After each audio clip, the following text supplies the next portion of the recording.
I'm not going to go into my history with the Ninja Turtles franchise again, okay? No, no, no, no. If you want that, there's a link in the description, but suffice it to say, I have a soft spot for the Turtles, alright?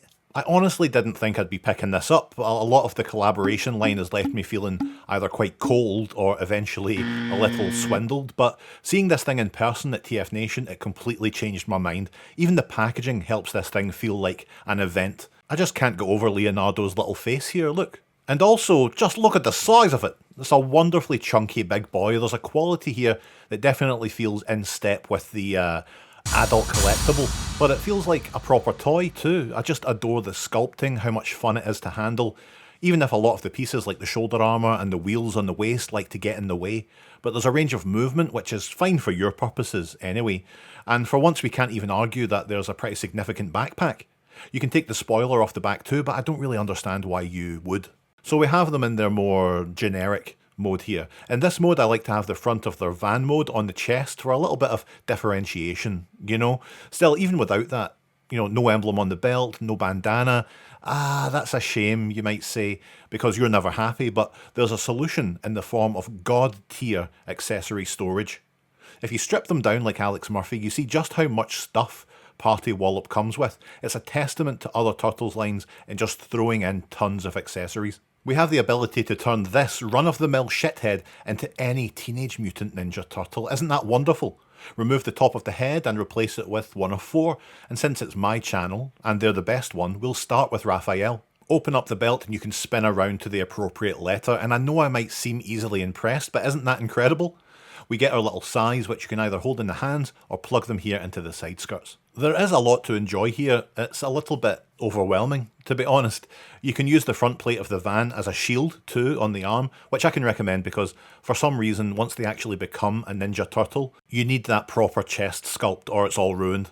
Oh, and if you remove the front piece from the van bumper, you get a tiny little pizza. Adorable.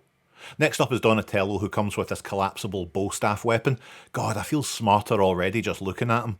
When not in use, you can fold up the staff and plug it into the back of the shell. Michelangelo is the one who does machines, of course, and their vibrant headband is a testament to that fact. Their double nunchucks swing around like you wouldn't believe, and once you're done hitting yourself in the groin with them, they store neatly underneath the shoulder armour. Finally, it's Leonardo, who is cool but rude, I think. Of course, they come with their dual katana. I like it. If I'm being honest with you, I do like it. Once you're done slicing up a pizza pie, these pig stickers can slot into the backpack. I do love the storage options here. You can securely plug each of the heads into the backpack too, meaning that there's no parts left over, and as someone who regularly coughs up blast effect pieces, I appreciate that. Transforming Party Wallop isn't too complex. There's a really good shell former joke here, but I assume that every other YouTuber has made it already. And yet they're the ones who are sent coffins worth of toys by Hasbro? Disgusting. Anyway, it's very tactile, and there's some mild frustration to be had lining everything up, but it's fairly quick, and we end up with this lovely party wagon mode. There's even more storage options underneath for the sais and the katana, which is great if you can live with the swords poking out the front a little bit. Imagine slicing your ankles on those, if you will.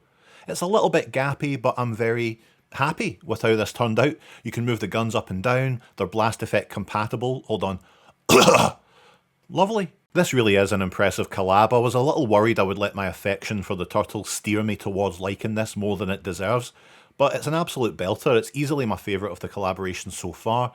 It's just so full of charm, it's big, it's worth it. How often can you say things like that about releases like this? I'm so glad they didn't try and stiff us with 4 different releases. I know folks will probably buy 4 of these, but I genuinely don't think that I need to because, fuck that.